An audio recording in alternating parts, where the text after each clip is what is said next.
হুজুর, ফরজ সালাত শেষ করে সালাম ফিরে আপনি মুনাজাত ধরলেন।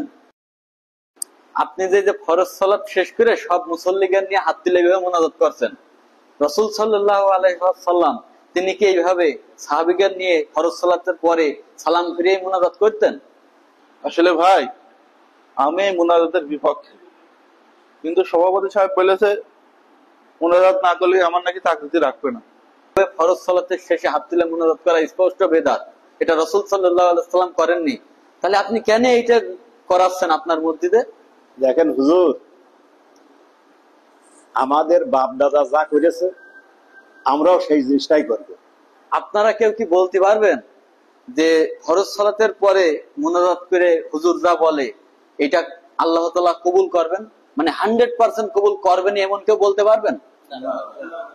দেখুন, রাসূল সাল্লাল্লাহু আলাইহি ওয়াসাল্লাম যেটা করেছেন সেটাই আমাদের জন্য কল্যাণকর।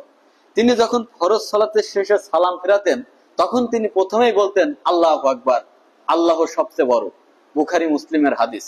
এরপরে রাসূল সাল্লাল্লাহু আলাইহি ওয়াসাল্লাম 3 বার আস্তাগফিরুল্লাহ আস্তাগফিরুল্লাহ আস্তাগফিরুল্লাহ, হে আল্লাহ আমি আপনার নিকটে ক্ষমা প্রার্থনা করছি, তিনি 3 বার এটা বলতেন। তারপরে বলতেন আল্লাহুম্মা আনতাস সালাম ওয়া মিনকাস সালাম তাবারাকতা ইয়া যাল জালালি ওয়াল ইকরাম।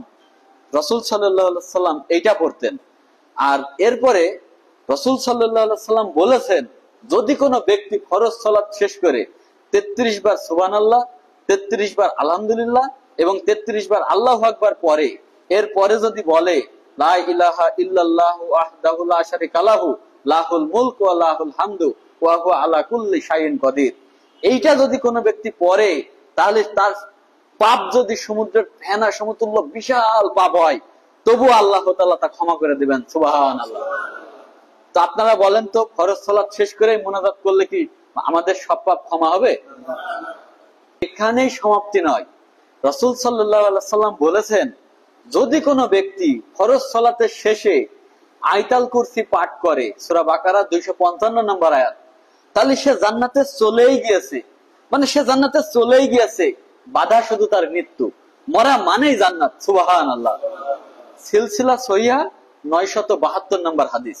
তাহলে আপনারা বলেন তো, আমরা যে কাজগুলা করছি ফরজ সালাত শেষ করেই হাত তুলে মুনাজাত করি, এইটা করলে কি আমরা জান্নাতে যাব এমন কেউ বলতে পারবো? আর আমাদের মধ্যে আরেকটা ভুল আছে, দোয়া মানেই মনে করি হাত তুলে মুনাজাত, তাই না? মানে দোয়া মানেই হাত তুলে মুনাজাত। আচ্ছা, তাহলে হাত তুলে মুনাজাত আর দোয়া যদি এই দুটো এক হয়, মানে নামাজের পরে রাসূল সাল্লাল্লাহু আলাইহি ওয়াসাল্লাম দোয়া করতেন, এর মানে এই না হাত তুলে মুনাজাত করতেন। যদি আপনি এক মনে করেন তাহলে যখন বাড়ি থেকে বের হন তখন হুজুর ডেকে একটা সাথে রাখবেন আর 10টা লোক রাখবেন, বিসমিল্লাহি তাওয়াক্কালতুল্লাহ, বাড়ি থেকে বের হওয়ার দোয়া। তাহলে আপনি তখন কি করবেন, ওই হুজুর নিয়ে 10টা লোক নিয়ে দোয়া করে বাড়িতে বের হবেন। আবার যখন বাজারে ঢুকবেন, বাজারে ঢোকার দোয়া আছে, সেই হুজুরের আর 10টা লোক সাথে সবসময় থাকবে, হাত তুলে মুনাজাত করবেন। আবার যখন রাত্রে সবাই তো এখানে কম বেশ বিবাহিত, স্ত্রী সহবাসের দোয়া আল্লাহুম্মা জান্নিবনা শয়তানা ওয়া জান্নিবনা শয়তানা মা রাযাকতানা, এই দোয়া যখন পড়া হয় তাহলে স্ত্রী সহবাসের আগে হুজুরের পাশে রাখতে হবে, 10টা লোক রাখতে হবে, মুনাজাত হুজুর করবে 10টা লোক নিয়ে, তারপরে স্ত্রী সহবাসে যাচ্ছে হবে। বিষয়টা এরকম না, দোয়ার মানে হাত তুলে দোয়া এটা না। আমাদের এটা ভুল ধারণা, আমরা বুঝতে পারিনি ধর্ম। রাসূল সাল্লাল্লাহু আলাইহি ওয়াসাল্লাম আমাদেরকে যেটা শিক্ষা দিয়ে গিয়েছেন আসলে আমরা বুঝতে পারিনি। আল্লাহ তাআলা আমাদের সকলকে বোঝার তৌফিক দান করুক, আল্লাহুম্মা আমিন।